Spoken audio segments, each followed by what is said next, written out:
Hello दोस्तों, स्वागत है आपका हमारे यूट्यूब चैनल पर। तो चलिए बात करते हैं कि नागपंचमी है कब। तो इस बार सन 2024 में 9 अगस्त को नागपंचमी मनाई जाएगी। और ऐसा कहते हैं कि इसकी कहानी सुनने मात्र से घर में धन लाभ की प्राप्ति होती है।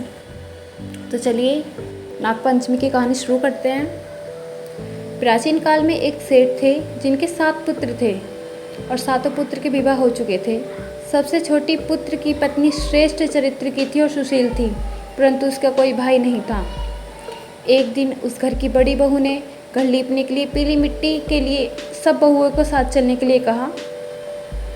सबने हाथ में एक डलिया और खुरपी लेकर मिट्टी खोदने के लिए निकल पड़ी। जब बहुएं मिट्टी खोद रही थी तब वहाँ एक सर्प निकला, जिसे बड़ी बहू ने खुरपी से मारने लगी। यह देखकर छोटी बहू ने उसे रोका और कहा, इसे मत मारो, यह बेचारा अपराध है। यह सुनकर बड़ी बहू ने उसे नहीं मारा। तब वह सांप एक और जा बैठा। तब छोटी बहू ने उससे कहा, मैं अभी लौट कर आती हूँ, तुम यहीं रहना, कहीं मत जाना।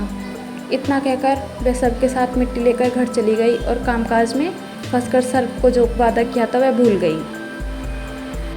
उसे दूसरे दिन वह बात याद आई और सबके साथ लेकर पहुंची। सर्प अभी भी उसी स्थान पर बैठा था, जिसे देखकर छोटी बहू बोली, सर्प भैया नमस्कार। सर्प ने कहा, तू भैया कह चुकी है इसलिए तुझे छोड़ देता हूँ, नहीं तो झूठी बात कहने के कारण तुझे अब तक डस लेता।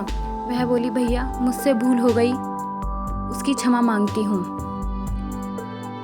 तब सर्प बोला, अच्छा तू आज से मेरी बहन है और मैं तेरा भाई, तुझे जो मांगना है मांग। वह बोली, मेरा कोई भाई नहीं है, अच्छा हुआ तुम मेरे भैया बन गए। कुछ दिन व्यतीत होने पर सांप मनुष्य का रूप रखकर उसके घर आया और बोला कि मेरी बहन को भेज दो। सबने कहा, इसको तो कोई भाई नहीं है, फिर तुम कौन हो? वह बोला, मैं दूर के रिश्तेदार का भाई हूँ, बचपन में ही बाहर चला गया था। उसके विश्वास दिलाने पर परिवार के लोगों ने छोटी को उसके साथ भेज दिया। उसने मार्ग में बताया कि मैं वही सर्प हूँ, इसलिए तू डरना मत और जहाँ चलने में कठिनाई हो वहाँ मेरी पूंछ पकड़ लेना। छोटी बहू ने वैसे ही किया और इस प्रकार वह उसके घर पहुंच गई। सर्प के घर के धन ऐश्वर्य देखकर वह चकित रह गई। इस तरह से वह उसके घर में रहने लगी। एक दिन सर्प की माता ने कहा, मैं काम करने बाहर जा रही हूँ, तू अपने भाई को ठंडा दूध पिला देना। उसे इस बात का ध्यान नहीं रहा और सर्प को गर्म दूध पिला दिया, जिससे उसका मुख जल गया। यह देखकर सर्प की माता को गुस्सा आया, परंतु सर्प ने समझाने पर चुप हो गई। तब सर्प ने कहा कि बहन को अब उसके घर भेज देना चाहिए। तब सर्प और उसके पिता ने उसे बहुत सारे सोना, चांदी, जेवरात, वस्त्र, आभूषण देकर उसके घर पहुंचाया।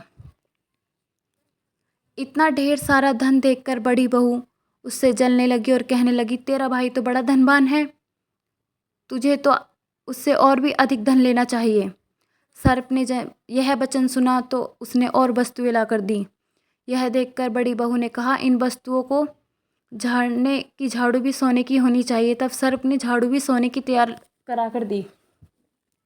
सर्प ने छोटी बहू को हीरा मंडी का एक अद्भुत हार दिया, जिसकी प्रशंसा उस राज्य की रानी ने भी सुनी और वो राज्य से बोली, सेठ की छोटी बहू का हार मुझे चाहिए। राजा ने मंत्री को हुक्म दिया कि वह तुरंत हार को ले आओ। मंत्री ने सेठ जी से जाकर कहा कि महारानी जी ने छोटी बहू का पहना हुआ हार हमें दे दो। सेठ जी ने डर के कारण छोटी बहू से लेकर हार उन्हें दे दिया। छोटी बहू को यह बहुत बुरा लगा। उसने सांप भाई को याद किया और उससे प्रार्थना की, भैया रानी ने हार छीन लिया है, तुम कुछ ऐसे करो कि जैसे ही रानी वह हार पहने सर्प बन जाए और जब वह मुझे लौटा दे तब वह हार हीरो और मंडियों का हो जाए। सर्प ने ठीक वैसे ही किया। जैसे ही रानी ने हार पहना वैसे ही सर्प में बदल गया। यह देखकर रानी चीख पड़ी और डर गई। यह देखकर राजा ने सेठ के पास खबर भेजी कि छोटी बहू को तुरंत भेजो। सेठ जी स्वयं छोटी बहू को लेकर राजा के दरबार में उपस्थित हुए। राजा ने छोटी बहू से पूछा, तूने क्या जादू किया है, मैं तुझे दंड दूंगा। छोटी बहू बोली, राजन धृष्टता क्षमा कीजिए, ये हीरा ऐसा ही है, मेरे गले में हीरे और मंडियों का रहता है, अगर कोई इसे पहनता है तो सर्प बन जाता है। यह सुनकर राजा ने वह सर्प बना हुआ हार देखकर उसे पहनाओ। छोटी बहू ने जैसे ही हार पहना वैसे ही हीरो मंडियों का हो गया।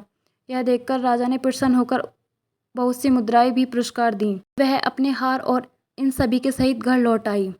इसके धन को देखकर बड़ी बहू ने ईर्ष्या के कारण उसके पति को सिखाया कि छोटी बहू के पास कहीं से धन आ रहा है। यह सुनकर उसके पति ने अपनी पत्नी को बुलाया और कहा कि ठीक ठीक बता, ये धन कहाँ से आया है। तब वह स्त्री फिर से अपने सर्प भाई को याद करने लगी। तभी उसी समय सर्प प्रकट हुआ। यदि मेरी धर्म बहन के आचरण पर किसी ने संदेह प्रकट किया तो मैं उसे खा लूँगा। यह सुनकर छोटी बहू का पति बहुत प्रसन्न हुआ और सर्प देवता को सत्कार किया। कहते हैं उसी दिन से नागपंचमी का त्यौहार मनाया जाता है और स्त्रियां सांप को भाई मानकर उनकी पूजा करने लगीं। तो दोस्तों, यह है नागपंचमी की कहानी, जिसे सिर्फ सुनने मात्र से ही घर में धन लाभ प्राप्त होता है। तो चलिए जानते हैं कि आखिर पूजा कैसे करें हम नागपंचमी की। नागपंचमी पर भगवान शिव के प्रिय नाग देवता की पूजा होती है। इसके लिए घर के दरवाजे के दोनों तरफ 8 आकृतियां बनाएं और हल्दी, रोली, चावल, घी, दूध, फूल आदि से नाग देवता की पूजा करें। नाग पंचमी का भोग एक दिन पहले तैयार किया जाता है। मंदिरों या शिवालयों में इस दिन तांबे की नाग की पूजा होती है। पूजन में नाग पंचमी व्रत कथा के पर नागदेव को प्रसन्न करने के लिए आरती की जाती है। मान्यता है कि नाग देवता की पूजा के साथ भगवान शिव का पूजन भी होना चाहिए। साथ ही इस दिन रुद्र अभिषेक करना शुभ फल होता है। तो दोस्तों, ऐसे होती है नागपंचमी की पूजा। आपको ये वीडियो कैसी लगी कमेंट में बताना ना भूलें। चैनल को लाइक करें एंड सब्सक्राइब करें। Thank you.